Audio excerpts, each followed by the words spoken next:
Сәлем баршаға, менің каналыма қош келдіңіздер. Бүгін сіздермен осылай өте дәмді, түсі қанық болып тұратын компотты дайындап үйретемін. Онда көп зат кетпейді және тез дайын болады. Менімен бірге дайындап көріңіздер.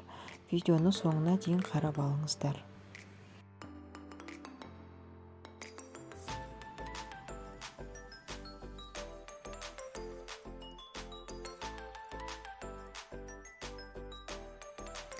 Ал енді бізге керек болатын заттар: 3 килограмм алма, 2,5 килограмм жүзім, 2 штук лимон, 5-6 ветка мята, 1 пачка лимонный кислота және 2 килограмм қант керек болады.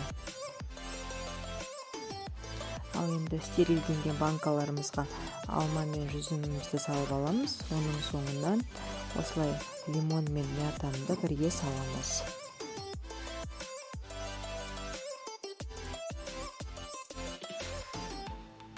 Банкамызға жемістерімізді салып болғаннан кейін қайнаған су құйып, крышкасын жауып 20 минутқа қойып қоямыз. Бізде 20 минут уақыт өтті. Енді банкамыздағы суымызды ыдысымызға құйып аламыз. Суымызға 200 грамм қант, жарты шай қасық лимонный кислотаны салып, араластырып, жақсылап қайнатамыз. Ал енді қайнаған суымызды банкамызға құйып аламыз.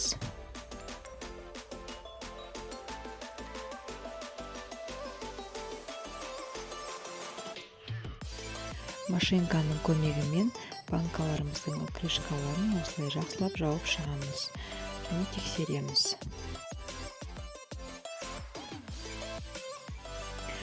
Міне менің компоттарым дайын болды.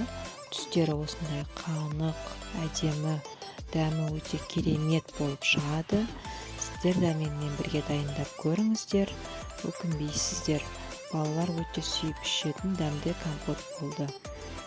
Видеоны соңына дейін қарағандарыңыз үшін рахмет. Келесі кездескенше сау болыңыздар.